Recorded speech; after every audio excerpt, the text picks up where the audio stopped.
Last lecture we started with AS10, property, plant and equipment, and today it's going to be a small lecture, but still we will cover initial recognition. AS10 applicability and nature अपन ने कर लिया था. This standard is applicable from 1st April 16 onwards, and it is mandatory for all the enterprises, all the companies जिन पे India 16 जिन पे India applicable नहीं उन पे AS10 है, और इंडिया 16 एप्लीकेबल है वो भी एक्चुअली स्पीकिंग सेम स्टैंडर्ड ही अप्लाई कर रहे हैं. सो प्रॉपर्टी प्लांट एंड इक्विपमेंट का इंडियस वाली कंपनी, नॉन इंडियस वाली कंपनी सारे के सारे सेम स्टैंडर्ड अप्लाई कर रहे हैं. मीनिंग में मैंने बताया था 5 कंडीशन सेटिस्फाई होनी चाहिए. सबसे पहली कंडीशन ये इंटेंजिबल नहीं होना चाहिए, ये टेंजिबल होना चाहिए. It should be held for more than 12 months. After held for more than 12 months, it should be held for use in business, for production of goods, for supply of services and for earning rentals. अच्छा, मैं production of goods की बात करूंगा तो it is in factory, correct. और अगर supply of service की बात करेंगे तो कहाँ कहाँ पे? Office and sales and distribution department.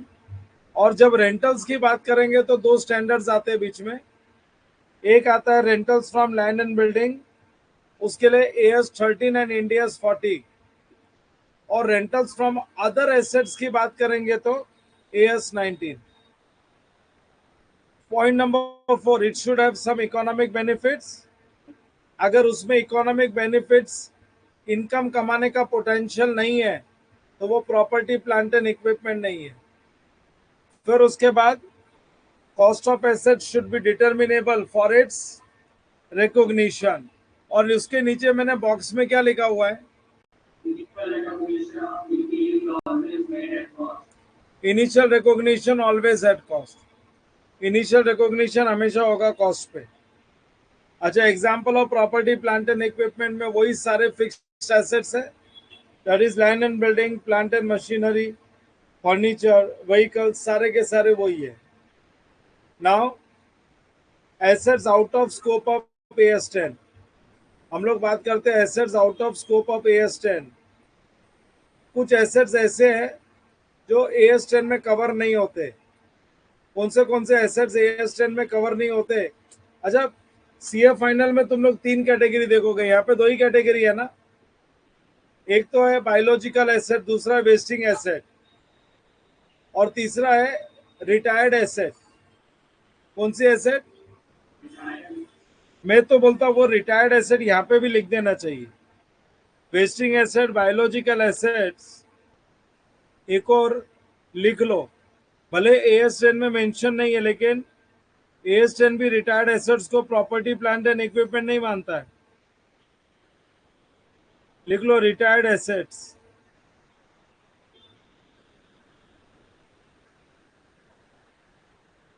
Retired assets,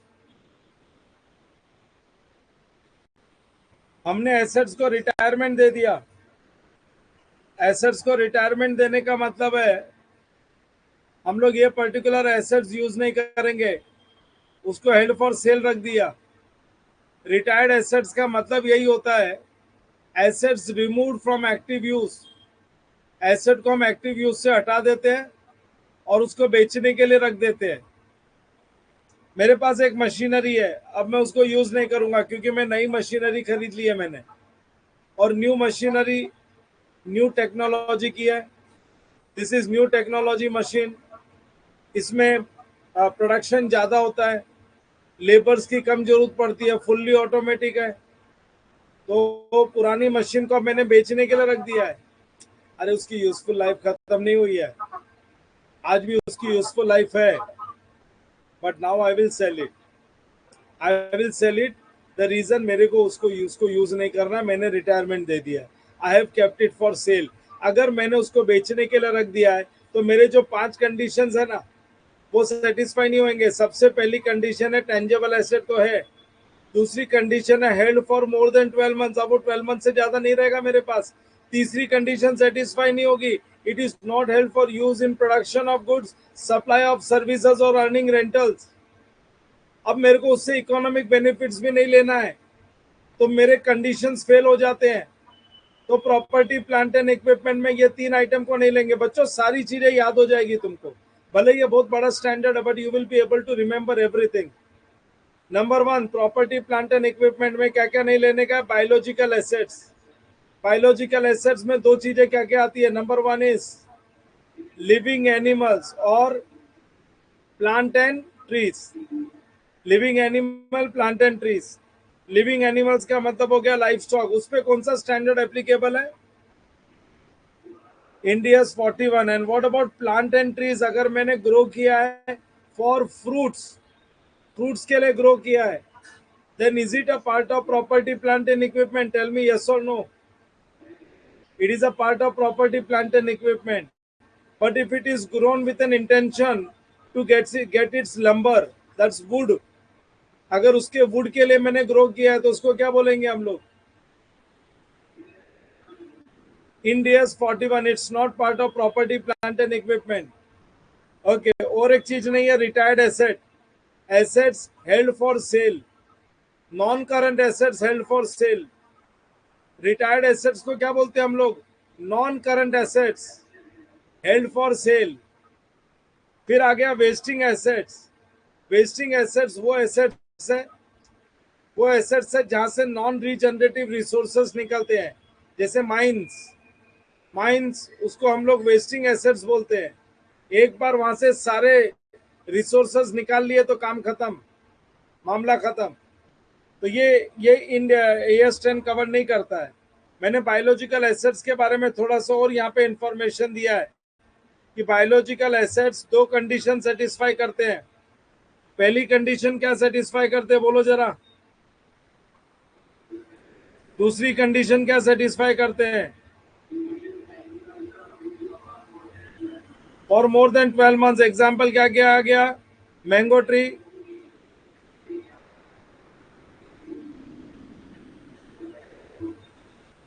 to sell its fruits.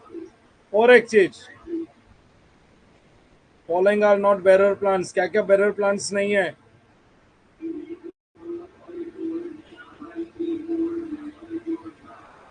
और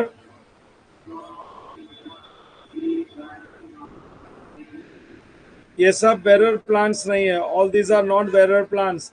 अच्छा, अब हम लोग आ जाते हैं इनिशियल रिकॉग्निशन पे। ये मैंने लिखवा दिया था तुम लोगों को। इनिशियल रिकॉग्निशन का मतलब है first time recognition, first time recognising property plant and equipment in books of accounts. First time जब हम लोग प्रॉपर्टी प्लांट एंड इक्विपमेंट को बुक्स में लिखते हैं तो उसको बोलते हैं इनिशियल रिकॉग्निशन। फिर उसकी वैल्यू में फेरबदल करते हैं तो उसको बोलते हैं सब्सिक्वेंट रिकॉग्निशन। और जब सेल करते हैं तो क्या बोलते हैं हम लोग? D recognition, D recognition. चलो अब एक एक पार्ट हम लोग ले लेते हैं। इसमें 5 अलग अलग केसेस हम लोग डिस्कस करेंगे। पहला केस है purchase of property plant and equipment against immediate payment. Purchase of property plant and equipment against immediate payment. Immediate payment अगर आएगा तो सुन लो जरा, लिखो केस 1, एक लाइन छोड़ के लिख दो। Case 1, purchase of PP against, purchase of PP against immediate payment. Purchase of PP against immediate payment, against immediate payment.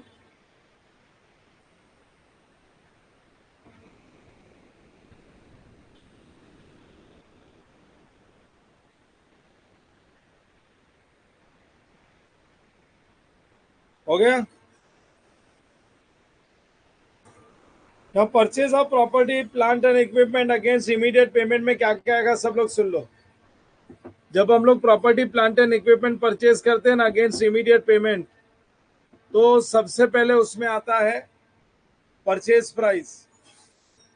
अरे आज मैं अगर मशीनरी खरीद रहा हूं तो उसका बिल आएगा ना। जब परचेज प्राइस में बिल आएगा तो मैं जब परचेज कर रहा हूं तब मैं कुछ वर्बल डिस्काउंट मांगूंगा ना। ये जो वर्बल डिस्काउंट होता है, हैवी प्राइस मशीन्स खरीदते हैं तो कुछ ना कुछ हैवी डिस्काउंट मिलता है। लेकिन वो डिस्काउंट बिल पे नहीं आता है, that discount is known as trade discount. So purchase price net of trade discount क्या बोलेंगे? Number one. अब इसके साथ में अदर एक्सपेंसेस ऐड करने का, रिलेटेड एक्सपेंस. रिलेटेड एक्सपेंसेस में आ जाएगा नॉन रिफंडेबल टैक्सेस. अगर नॉन रिफंडेबल टैक्सेस है तो ऐड कर देने का. अच्छा, परचेज प्राइस के साथ नॉन रिफंडेबल टैक्सेस ऐड हो गया. अब वो मशीन जो है ना, मशीन को अपने यहाँ पे लाने का खर्चा लगने वाला है, freight charges, ocean freight, air freight, railway freight और एनी अदर ट्रांसपोर्टेशन एक्सपेंसेस, वो भी हम लोग बेयर कर रहे हैं. तो हम लोग अपने एसेट में ऐड करेंगे क्योंकि एसेट एक्विजिशन कॉस्ट है. रास्ते में मशीन डैमेज नहीं हो जाए इसलिए ट्रांजिट इंश्योरेंस. और जब उसको हम लोग लोड करेंगे, जहां पे भी लोड करेंगे ट्रांसपोर्टेशन के लिए, तो लोडिंग चार्जेस, हैंडलिंग चार्जेस, संभालने का खर्चा, loading charges, handling charges, delivery charges, unloading charges. अपने डेस्टिनेशन पे अनलोड होगा, हमारे डेस्टिनेशन तक डिलीवर होगा. So loading, unloading, handling, delivery charges, अपने यहाँ तक लाने तक का खर्चा, ये सारे के सारे एक्सपेंसेस ऐड करने पड़ेंगे. क्या क्या बोला मैंने? सबसे पहला number one what I said, purchase price. Purchase price including what? Deducting, after deducting trade discount.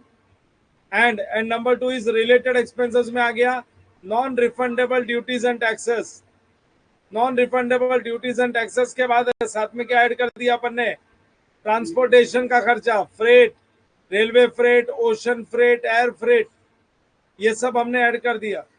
Freight add करने के बाद नेक्स्ट क्या आ गया अपना?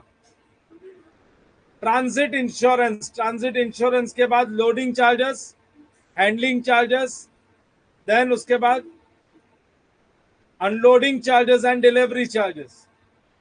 अच्छा, फिर अपने डेस्टिनेशन पे आएगा तो जगह तो रेडी करनी पड़ेगी ना उसके लिए, रखने के लिए.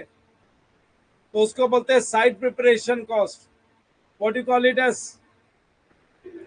Site preparation cost. Site preparation cost वो भी खर्चा आता है. मशीन को रखना है, स्टैंड बनवाया, अलग से एक जगह बनाई अपन ने, उस पर भी खर्चा आता है. Site preparation cost. अच्छा, साइट प्रिपरेशन कॉस्ट के बाद में मशीन लाके रख दी. अब अपन ने टेक्नीशियन को बुलाया इंस्टॉलेशन के लिए, या अगर स्पेयर पार्ट्स फॉर्म में आया तो वापस से असेंबल करवाया. फिक्सेशन चार्जेस उसको बोलते हैं हम लोग. मशीन को इरेक्ट करवाया, स्पेयर पार्ट्स को सबको वापस से जोड़ के we have erected the machine.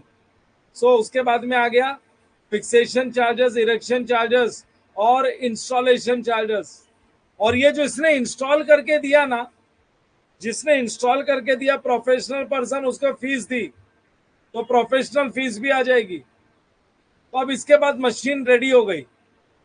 देखो, परचेज की थी net of trade discount, tax का खर्चा दे दिया, फ्रेट दे दिया, ट्रांजिट इंश्योरेंस, फिर loading, unloading, handling, delivery charges, site preparation cost. Site preparation cost के बाद में क्या आ गया अपना? Installation, erection, fixation charges, professional person की फीस. अब मशीन हो गई रेडी. मशीन को यूज करके देखते हैं. तो ट्रायल रन करके देखा हमने, ट्रायल रन करके देखा कि बराबर चलती है क्या नहीं चलती है. लेकिन ट्रायल रन करते हैं तो मटेरियल लेबर ओवरहेड्स लगता है ना. मशीन को चला रहे ना, थोड़ा सा प्रोडक्शन करके देखेंगे ना, तो मटेरियल लेबर ओवरहेड्स कुछ बनता है, कुछ ना कुछ लगता ही है. और जो वो गुड्स बना, अगर उसको बेच दिया तो वो कोई सेल्स की इनकम नहीं है. ट्रायल रन हो रहा है अभी, मेन प्रोडक्शन चालू नहीं हुआ. जो गुड्स बनाने में खर्चा लगा, मटेरियल लेबर ओवरहेड्स, और वो गुड्स को बेच के कोई इनकम आई ना, तो वो माइनस कर देने का और net trial run cost machine में ऐड कर देने का. Net trial run cost should be added to machine. Have you got it? उसके बाद अब मशीन रेडी हो गई, ट्रायल रन भी हो गया, मशीन इज रेडी. और कोई भूल चूक, कुछ भूल गए होंगे, acquisition cost, any other acquisition cost, कुछ भूल गए तो ऐड बैक कर देने का. ऐड बैक क्या, उसको भी ऐड कर देने का. अगर कुछ भूल गए हैं तो उसको भी ऐड कर देने का. बट सारे एक्विजिशन कॉस्ट होने चाहिए, मशीन को एक्वायर करने के खर्चे होने चाहिए. तो हम लोग ने सीखा था ना डेप्रिसिएशन टॉपिक में, at the time of purchase of asset any expenses incurred should be added to cost of asset. इतने सारे एक्सपेंसेस है. ये ऐड करने के बाद जरा देख लो फटाफट. फटाफट देख लो, सबसे पहला क्या बोला है, ऐड क्या किया, रिलेटेड एक्सपेंसेस में सबसे पहले, फिर बोलते जाओ, उसके बाद site preparation cost, after that installation charges, erection charges, fixation charges, और उसके बाद professional fees, and professional fees के बाद net of income from trial run, और अगर कुछ भूल गए होगा तो एनी अदर। हाँ, अब सुनो एक चीज, एक नया पॉइंट सुनो बच्चों, रीड करो, ये क्या है,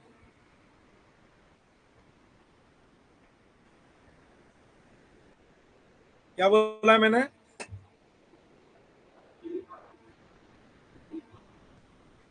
ये डीकमीशनिंग एक्सपेंसेस क्या होता है, सुनो।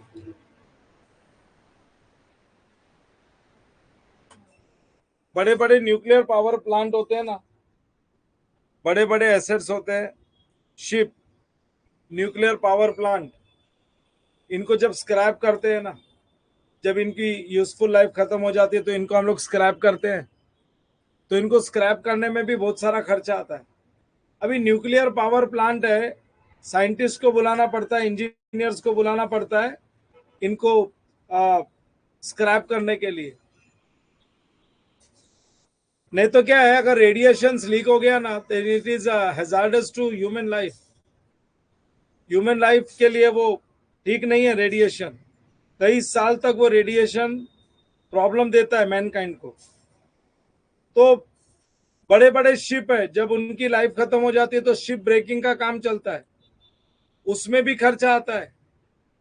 कितना कॉस्ट आने वाला है वो आज से मैं एसेट के कॉस्ट में ऐड कर सकता हूं। तुम बोलोगे सर उसका प्रोविजन क्रिएट कर लो ना, अरे प्रोविजन क्रिएट करते हैं लेकिन एसेट के कॉस्ट में ऐड करके क्रिएट करते हैं। प्रोविजन क्रिएट होता है PNL account debit to provision, लेकिन ये अलग टाइप का प्रोविजन है, ये कोई पास्ट ऑब्लिगेशन का प्रोविजन नहीं है। हम लोग AS29 में प्रोविजन क्रिएट करते हैं लेकिन पास्ट ऑब्लिगेटिंग इवेंट के लिए। एसेट खरीदना कोई ऑब्लिगेटिंग इवेंट नहीं होता है। हाँ, लेकिन जब एसेट को हम लोग डिसमेंटल करेंगे ना, उसका रिमूवल कॉस्ट आएगा, स्क्रैप करेंगे, डिसमेंटल करेंगे, उसी को डीकमीशनिंग बोलते हैं। तो वो डिसमेंटलिंग कॉस्ट आने वाला है, तो वो भी आज ही एसेट के कॉस्ट में ऐड कर दो। तुम बोलोगे सर 10 साल के बाद 5 लाख रुपया लगेगा, 10 साल के बाद 5 लाख रुपया लगेगा, तो मैं थोड़ी बोल रहा हूँ आज ही 5 लाख रुपया ऐड कर दो। वो जो 5 लाख रुपया लगने वाला उसकी प्रेजेंट वैल्यू निकालो, उसकी प्रेजेंट वैल्यू निकाल के उसको ऐड कर दो, प्रेजेंट वैल्यू निकालो। डेफिनेटली 5 साल के बाद 5 लाख लगने वाला है। अगर रेट ऑफ इंटरेस्ट 10% है, अगर 10% रेट ऑफ इंटरेस्ट है, सो 100 / 110, ये 1 साल का discount, second, third, fourth and fifth, 1 रुपया 5 साल के बाद जो 1 रुपया है, आज उसकी वैल्यू 0.62 है, इंटू 5 लैक्स कर देते हैं, इंटू 5 लैक्स, तो आज तुम 3,10,461 रुपए, 461 rupees property plant and equipment के साथ ऐड कर दोगे। You will add this present value before tax, क्योंकि एसेट की वैल्यू डेप्रिसिएशन चार्ज होगा ना, जो एसेट का कॉस्ट डिटरमाइन होगा उसमें डेप्रिसिएशन चार्ज होगा, और डेप्रिसिएशन बिफोर टैक्स का एक्सपेंसेस है। सो ये डिस्काउंटिंग रेट भी बिफोर टैक्स ही चाहिए। सो हम लोग 3,10,461 रुपया, 461 रुपीज का एक हम लोग डीकमीशनिंग एक्सपेंसेस ऐड कर देंगे, present value of decommissioning expenses. Have you understood this? फिर तुम बोलोगे लेकिन सर 5 लाख रुपया चाहिए ना, तो हम लोग ने जो अमाउंट इधर ऐड कर दिया ना, वो तो ओवर द ईयर्स डेप्रिशिएट हो जाएगा। ये 3,10,460 रुपया तो over the life of asset depreciate हो जाएगा। लेकिन इसकी एंट्री क्या आएगी, प्रॉपर्टी प्लांट एंड इक्विपमेंट में जो अमाउंट एडेड है ना, उसके लिए कोई कैश पेमेंट नहीं किया अपन ने, तो क्रेडिट में आएगा to provision for decommissioning expense. क्या क्रेडिट में क्या बोलेंगे? Recommissioning expenses, provision for decommissioning expenses credit होएगा। और फिर हर साल इसमें 10% ऐड करते जाएंगे 5वें साल तक। पहले साल में 10% ऐड करेंगे, दूसरे साल में 10% ऐड करेंगे, तीसरे साल में 10% ऐड करेंगे, चौथे साल में 10% ऐड करेंगे, और जब 5वें साल में 10% ऐड करेंगे तो हो गया 5 लाख रुपया। तो पहले प्रेजेंट वैल्यू हमने ऐड कर दी एसेट के कॉस्ट में, और वो एसेट के कॉस्ट के साथ डेप्रिशिएट हो गया। लेकिन at the same time credit में एक प्रोविजन अकाउंट दे गया, वो प्रोविजन को बढ़ाते जाएंगे। Interest account debit to provision for decommissioning expenses and PNL account debit to interest. In short हम लोग इंटरेस्ट ऐड करते करते प्रोविजन को 5 लाख बना देंगे, और जब 5वें साल में जब डीकमिशनिंग का एक्सपेंसेस आएगा, डिसमेंटलिंग कॉस्ट आएगा, तब provision to cash bank 5 lakh रुपया। ये जो 5 लाख रुपया लगा उसका provision to cash bank. In short, coming back to this, ये प्रोविजन ऐड करने के बाद अपने को मिल गया final total of property plant and equipment. लेकिन तुमको याद है government grant for fixed assets, उसमें एक approach deduction from fixed assets था ना, एक अपने पास डिडक्शन फ्रॉम फिक्स्ड एसेट्स था। तो अगर कोई गवर्नमेंट ग्रांट मिला है तो वो माइनस कर देना। गवर्नमेंट ग्रांट अगर कोई मिला है और वो deduction from fixed assets approach है तो माइनस कर देना। बच्चों देखो कितना लेंदी इनिशियल रिकॉग्निशन का, ये तो फर्स्ट पार्ट है, ये तो फर्स्ट पार्ट है इनिशियल रिकॉग्निशन का। This is the first part of initial recognition. सब लोगों को समझ में आया क्या? Have you all understood this? चलो लिखना चालू करो, स्टार्ट राइटिंग दिस।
करूं स्क्रॉल?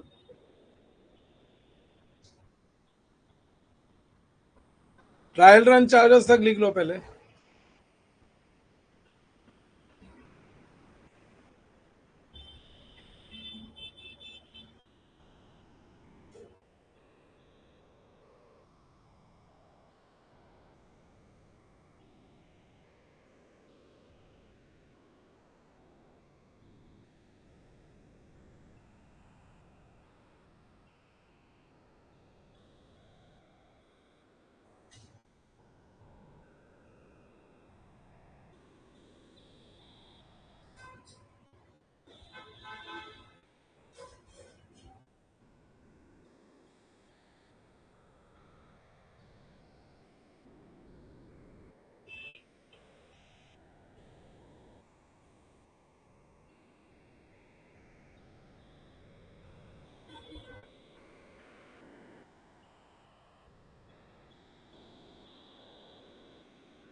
हो गया क्या?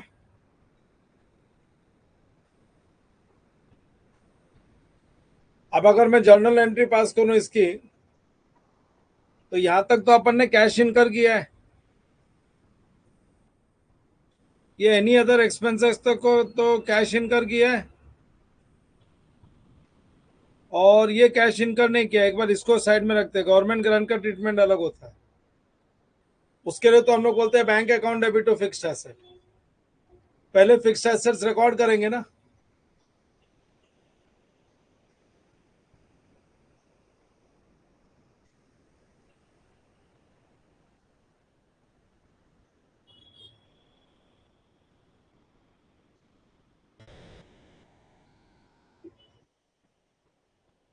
बैठ जा साहिल। अरे बैठ जा, चालू हो गया है।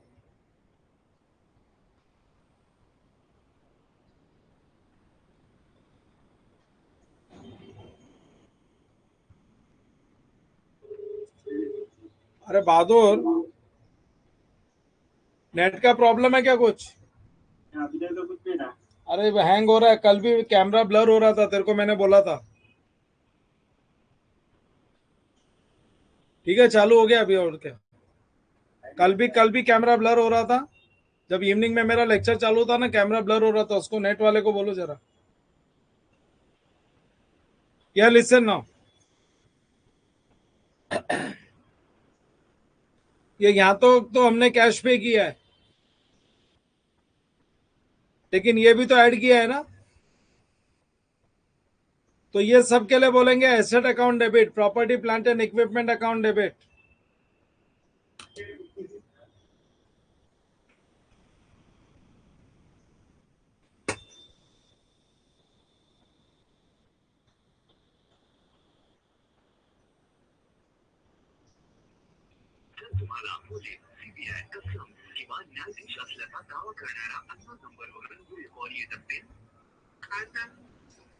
ये नेट वो हो रहा है, नेट इश्यूज आ रहा है।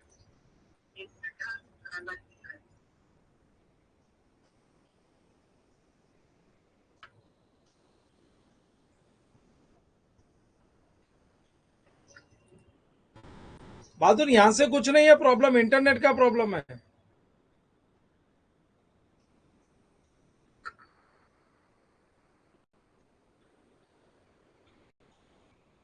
इंटरनेट का प्रॉब्लम है, यहां से कोई प्रॉब्लम नहीं है।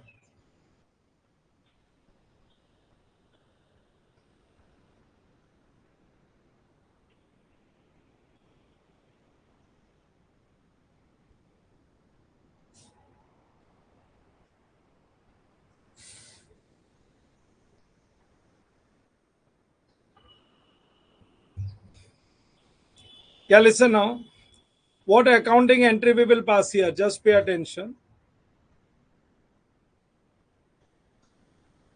Our entry will be property plant and equipment account debit. अब इसमें क्या क्या आने वाला है? Purchase price, related expenses plus present value of removal cost. ये माइनस गवर्नमेंट ग्रांट नहीं, गवर्नमेंट ग्रांट का ट्रीटमेंट हम लोग अलग देते हैं। माइनस गवर्नमेंट ग्रांट नहीं लिखेंगे। ये सब ऐड हो गया, क्योंकि गवर्नमेंट ग्रांट का तो ट्रीटमेंट अलग है। उसके लिए तो हम लोग बोलते हैं bank account debit to fixed assets. So property plant and equipment में ये सारी चीजें ऐड हो गई। साथ में टू कैश बैंक में मैंने ब्रैकेट में क्या क्या लिखा हुआ है? Purchase price plus related expenses, और साथ में और एक क्रेडिट क्या किया है? Provision for removal cost. याद है 3,10,610 कुछ आया था, 460 कुछ आया था, वो प्रेजेंट वैल्यू वो हम लोग ऐड करेंगे। So this is the entry, ये आ गई being initial recognition PP of PP made in books. ये आ गया इनिशियल रिकॉग्निशन। बच्चों समझा क्या सब लोगों को? जरा कॉपी करो फटाफट, ये कॉपी करो, copy this.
So accounting treatment में जर्नल एंट्री आ गई, property plant and equipment account debit, property plant and equipment account debit जिसमें परचेज प्राइस आ गया, रिलेटेड एक्सपेंसेस आ गया, present value of removal cost आ गया।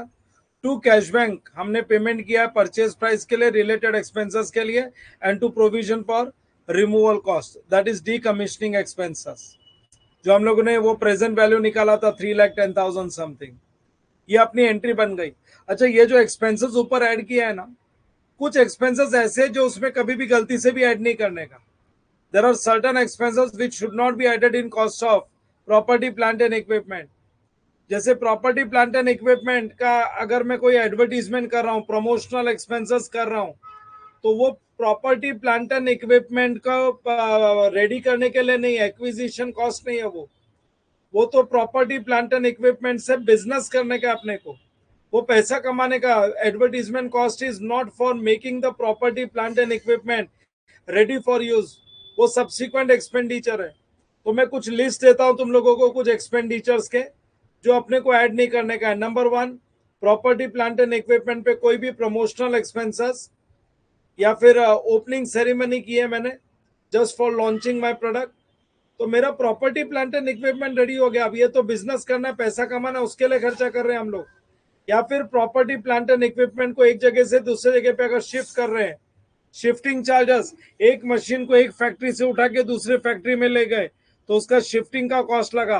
तो shifting cost is not making the asset ready for use, वो तो एसेट को एक जगह से दूसरे जगह पे ले जाने का खर्चा है, तो शिफ्टिंग कॉस्ट पीएनएल में आ जाएगा। So there are certain expenditures which should not be added to cost of PP. सबसे पहला क्या बोला मैंने, दो चीज। Number one is what, inauguration cost of new business. Number two is what,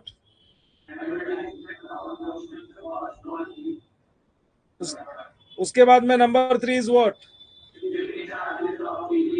shifting charges of property plant and equipment, and what else, next is what, administration overheads. तो इससे related ही नहीं, कोई लेना देना ही नहीं है। फिर क्या नेक्स्ट है, स्टाफ ट्रेनिंग कॉस्ट कभी भी ऐड मत कर देना। स्टाफ को ट्रेनिंग दे रहे हैं ना, वो स्टाफ ट्रेनिंग कॉस्ट एसेट में ऐड नहीं करना, क्योंकि स्टाफ ट्रेनिंग लेगा तुम्हारे से, जॉब छोड़ के जाएगा दूसरे कंपनी में, बोलेगा मैं ट्रेन स्टाफ हूँ और ज्यादा सैलरी पे काम करेगा। तो स्टाफ पे किया हुआ खर्चा कोई एसेट को नहीं चिपकता है, एसेट को रेडी करने के लिए नहीं है। It is not for making the asset ready for its own use. So staff training cost, ये सारे के सारे एक्सपेंसेस पीएनएल में जाएंगे। So expenses not to be included in cost of PP, ये सारे एक्सपेंसेस हमको पीएनएल में ट्रांसफर करने हैं। सो इसकी भी लिस्ट बना लो। देखो मैंने लिख के रखा है, all the above expenses should be written up to P&L statement। Staff training cost अलग कलर से लिखा हुआ, इंपॉर्टेंट है, याद रखना। और एडवर्टीजमेंट कॉस्ट तो कभी भी एसेट का पार्ट बनता ही नहीं है। एडवर्टीजमेंट, इनॉग्रेशन, ओपनिंग सेरेमनी, ये सब प्रमोशनल एक्सपेंडिचर्स है।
अच्छा, तुम लोगों को ऑडिट का असाइनमेंट देगा तुम लोग ने 3 days given for audit and auditors chapter, और 3 दिन वो रिस्क असेसमेंट जो तुम्हारा चैप्टर है उसके लिए दिया हुआ है।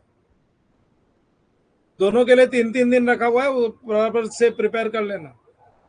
Coming Sunday you are going to give process, कौन सा तुम्हारा चैप्टर है टेस्ट का? कमिंग संडे को टेस्ट कौन सा है? प्रोसेस कॉस्टिंग का है क्या?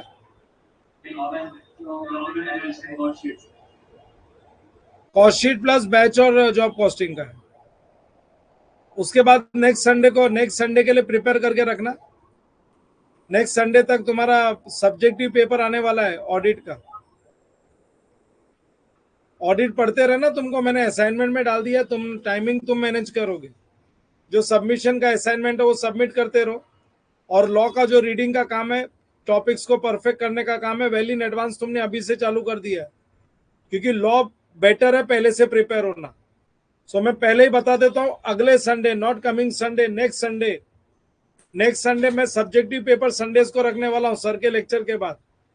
सो नेक्स्ट संडे तुम्हारा ऑडिट का सब्जेक्टिव पेपर आने वाला है। सो प्रिपेयर करते रहना, कोई भी आराम से मत बैठना। चलो, ये सारे के सारे एक्सपेंसेस पीएनएल में जाएंगे। If you remember, I have done this in depreciation topic, मैंने डेप्रिसिएशन के टॉपिक में ये करवाया था। सो जहां जहां पे भी तुम्हारा अकाउंटिंग स्टैंडर्ड टच होता है ना, वो सब चीजें मैंने तुम लोगों को बेस लेवल पे करवा रखी है, तो तुम्हारे लिए वो कंटिन्यूएशन हो जाता है। जो स्टूडेंट्स मेरे से फाउंडेशन में पढ़े हैं उनके लिए ये सब कंटिन्यूएशन हो जाता है। चलो, उसके बाद में नेक्स्ट आगे बढ़ेंगे। इनफैक्ट जो मेरे से, अब तो मैंने पढ़ाना बंद कर दिया, लॉकडाउन में मैंने एक बैच लिया था जहाँ पे मैंने 11th स्टैंडर्ड पढ़ाया था। मैंने तो 11th स्टैंडर्ड से ही टच करा दिया था। 11th स्टैंडर्ड में भी एसेट रिकॉग्निशन आता है इनिशियल में, और वो बच्चे अभी सीए फाइनल में, they are with me in CA final. जो लॉकडाउन में मेरे से 11th स्टैंडर्ड सीखे थे, उनको मैंने 11th स्टैंडर्ड से अकाउंटिंग स्टैंडर्ड से रिलेटेड सब चीजों को कनेक्ट करते गया मैं। और अब वो सीए फाइनल में आए, वो इंटर में भी पढ़ रहे थे, तो उनको ओल्ड कोर्स का वो था, there were in CA inter old course, तो अकाउंटिंग स्टैंडर्ड इतना डेप्थ में नहीं था। अब फाइनल सीए में आ रहे तो वो लोग एफआईजीसी को रिलेट कर पा रहे हैं, एफआईजीसी को, सीए फाउंडेशन को रिलेट कर पा रहे, कि वहां पे सब मैंने उनको बेस वहीं से कनेक्ट कर दिया था। आज वो लोग जो पढ़ते उनको नया नहीं लगता है, क्योंकि पहले सब वो सब किया हुआ है, उसी का connection, it is connected to that only. चलो, ये हो गया complete. Now I am doing one example on decommissioning expenses. एक एग्जांपल कर लेते हैं डीकमीशनिंग एक्सपेंसेस का। ये एग्जांपल कॉपी करो फटाफट, कॉपी दिस एग्जांपल।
आज प्रेजेंट वैल्यू निकालेंगे हम लोग, और जो प्रेजेंट वैल्यू निकलेगी उसके लिए एंट्री पास होगी, property plant and equipment account debit to provision for decommissioning expenses. 10% अगर डिस्काउंटिंग रेट है तो 0.621 हो जाएगा। मैं अगर थ्री डेसिमल्स लू, 100/110, ये एक साल का discounting, second, third, fourth and fifth, 0.621 हो गया ना। 0.621, सो 5 lakhs इंटू 0.621, सो 3,10,500। फिर इसमें हर साल इंटरेस्ट ऐड करते जाएंगे 10% और इसको 5 लाख बना लेंगे। इसमें ऐड कर करके उसको 5 लाख बना लेंगे। तो देखो, मैं एक वर्किंग बनाता हूं। सबसे पहले लिखो सॉल्यूशन में point A, present value of decommissioning expenses. Point A, present value of decommissioning expenses 5 lakhs into 0.621. Present value of decommissioning expenses 5 lakhs into 0.621.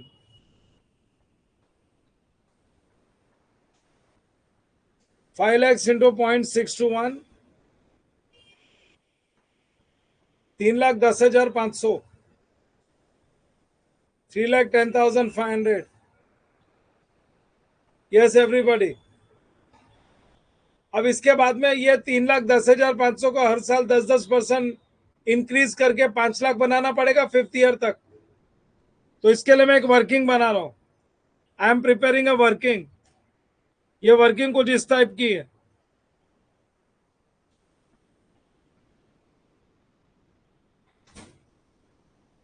Opening balance आज मैंने प्रेजेंट वैल्यू जो लिखा है वो 3,10,500, लेकिन 5th ईयर के एंड में ये कितना हो जाना चाहिए?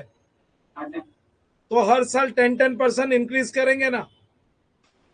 बना लो ये वर्किंग. प्रिपेयर दिस टेबल बनाओ 5 कॉलम का.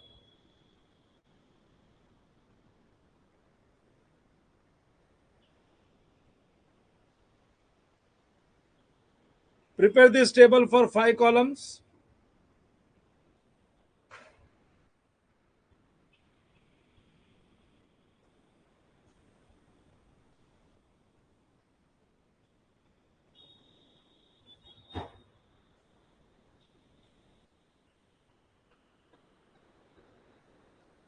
Opening balance plus interest 10%, and you get closing balance. Opening balance में आज प्रेजेंट वैल्यू लिखेंगे 3,10,500 और 5th ईयर के एंड में क्लोजिंग बैलेंस लिखोगे 5 lakhs. इसमें एग्जाम में एक 4 से 5 मार्क का क्वेश्चन आ सकता है. You may get 4 to 5 marks question on this.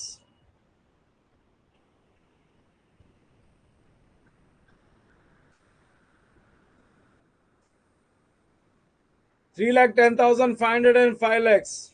ये टेबल यहां तक रेडी हो गई सबकी? चलो करें आगे कंटिन्यू.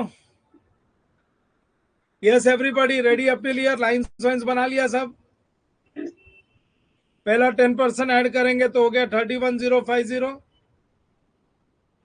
31,050 ऐड करके हो गया 3,41,550. रुको रुको, मेरे को एंट्री पास करके बतानी है फर्स्ट ईयर की. फर्स्ट ईयर की एंट्री पास करके बतानी है. फर्स्ट ईयर में पहली एंट्री ये जो 3,10,500 है ना, पहला 3,10,500 प्रेजेंट वैल्यू, उसके लिए एंट्री बनेगी property plant and equipment account debit to provision for decommissioning expense. और जो इंटरेस्ट आया उसकी 2 एंट्री बनेगी. पहली entry interest account debit to provision 31,050 और दूसरी entry PNL to interest. PNL to interest. अरे इंटरेस्ट इंटरेस्ट कट हो गया तो नेट एंट्री क्या बनती है? PNL to provision. एवरीबॉडी. तो अपने फर्स्ट ईयर की एंट्री चाहिए मेरे को. मेरे को फर्स्ट ईयर की एंट्री चाहिए. अभी मैं सेकेंड ईयर में नहीं पहुंचा हूं. अकाउंटिंग ट्रीटमेंट 10 लाइन की जर्नल बना लो. Accounting treatment prepare it for 10 lines.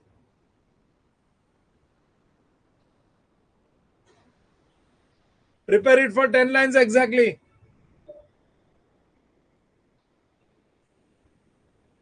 Initial recognition, subsequent recognition.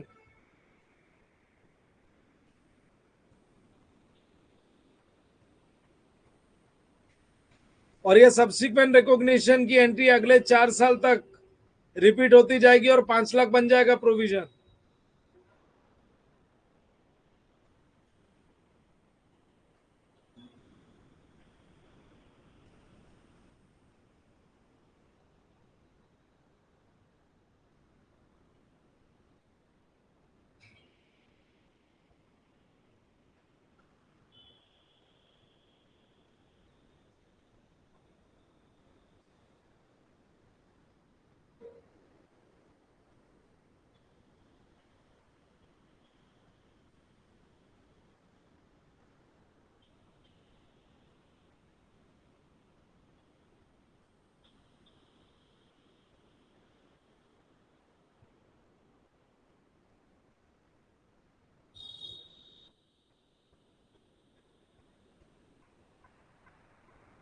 ये जो पीपी डेबिट हुआ ये तो डेप्रिशिएट हो जाएगा over the life of asset, over the life of PP ये तो डेप्रिशिएट हो जाएगा।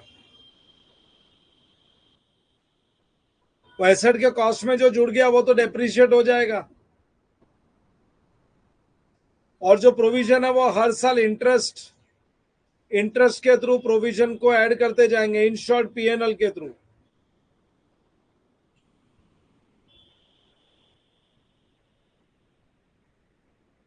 It's a lengthy accounting standard.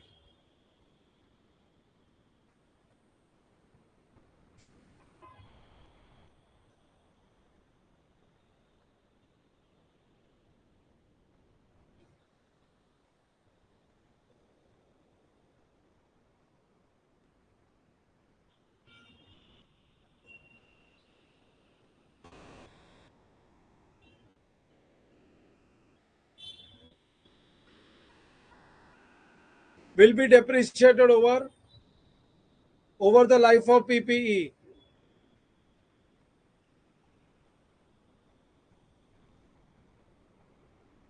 Interest account debit to provision for removal cost and profit and loss account debit to interest account.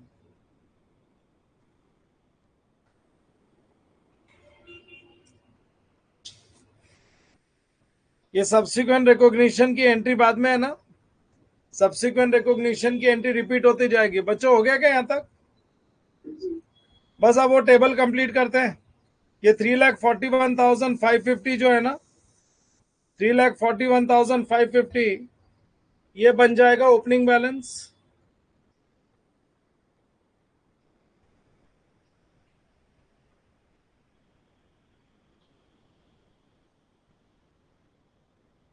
Plus 10% is 34,155।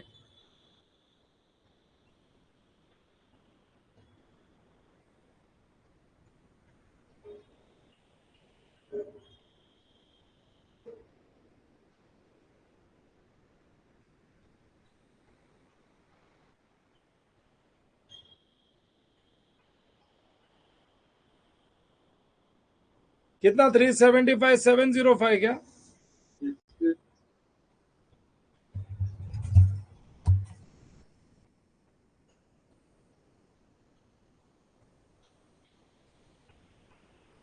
This 3,75,705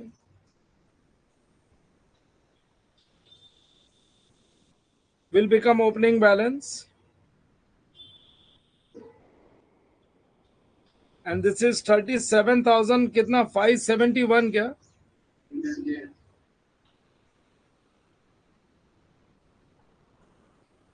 सो ये add करके अपने को मिल गया 4,13,276।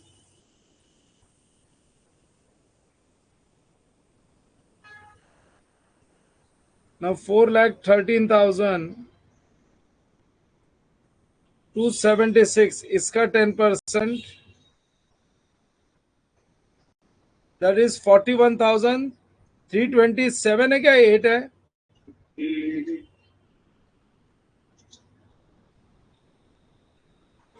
सो ये 328 ऐड करके क्या मिलेगा? 4,54,603 क्या? 604।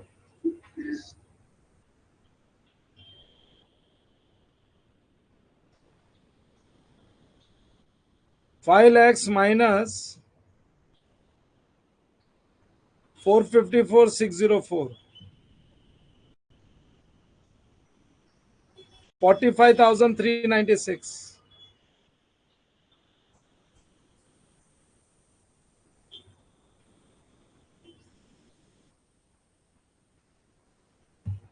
45,396। बोलो सबको समझा ये वाला प्रॉब्लम? अभी तक तो हम लोग ने इनिशियल रिकॉग्निशन का पार्ट 1 कंप्लीट किया है। We have completed part 1। एक एग्जांपल और है। अरे ये जो मैं एग्जांपल्स करा रहा हूँ ना, ये तो स्टैंडर्ड को एक्सप्लेन करने के लिए छोटे छोटे एग्जांपल है। ये सब खत्म होने के बाद अपने क्लास टेक्स्ट बुक में भर भर के क्वेश्चन है। उतने तो तुमको आरटीपी एमटीपी के कंपाइलेशन में भी नहीं मिलेंगे, उतने क्वेश्चन है। चलो कॉपी करो example number 2। Copy this example number 2।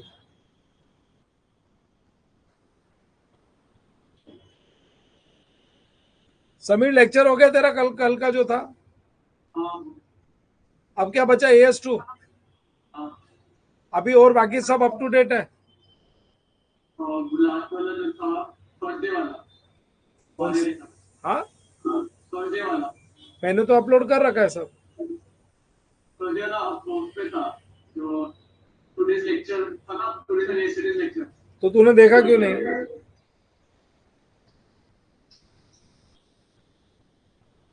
Thursday को डेट क्या थी?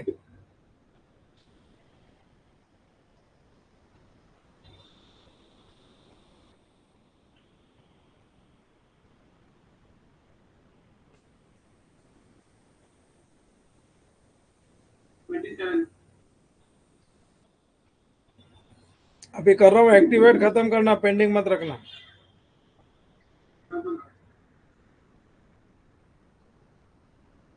तेरा 28 हो गया?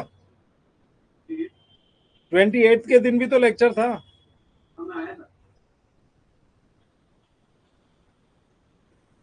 अरे तो 27 एक्टिव कर दिया मैंने।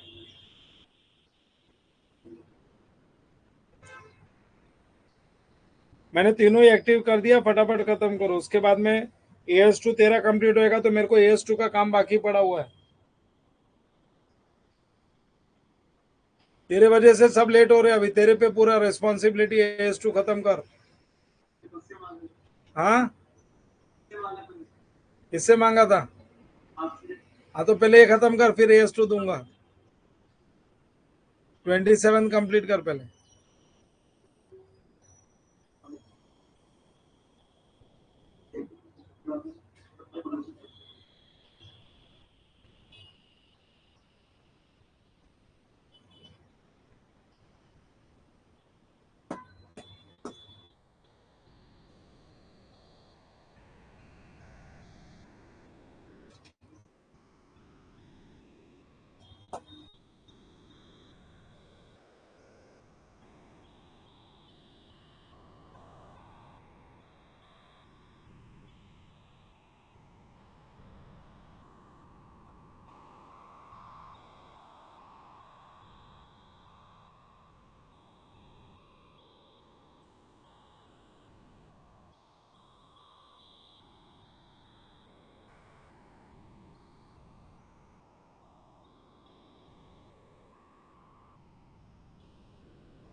हो गया क्या? अब बोलो, 1 मार्च को आर लिमिटेड ने एक जमीन परचेज किया 50 लाख की। इसको परचेज करके यहाँ पे अपने को है ना, यहाँ पे एक नई बिल्डिंग बनानी है, तो पुराना स्ट्रक्चर को डिमोलिश करना पड़ा। उसको साइट प्रिपरेशन कॉस्ट बोलते हैं। वो डिमोलिशन चार्जेस भी कंस्ट्रक्शन का ही पार्ट है। सो डिमोलिश करने का 5 लाख रुपए का खर्चा है, लेकिन कुछ स्क्रैप निकला।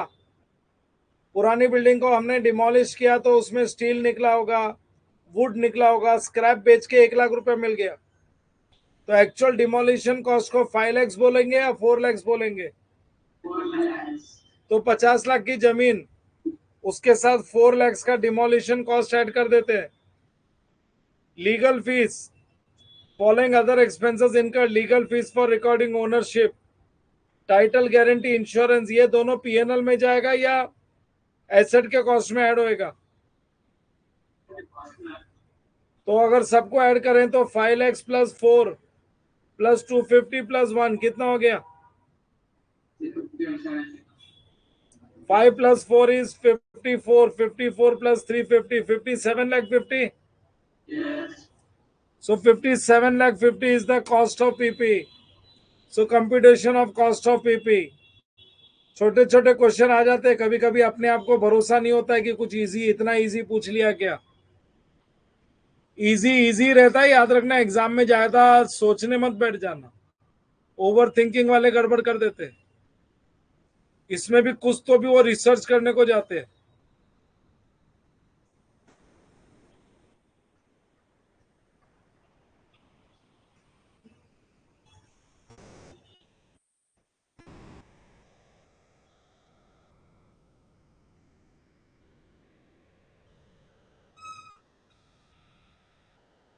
ये कंप्लीट कर लो, फिर स्टॉप करेंगे इधर ही,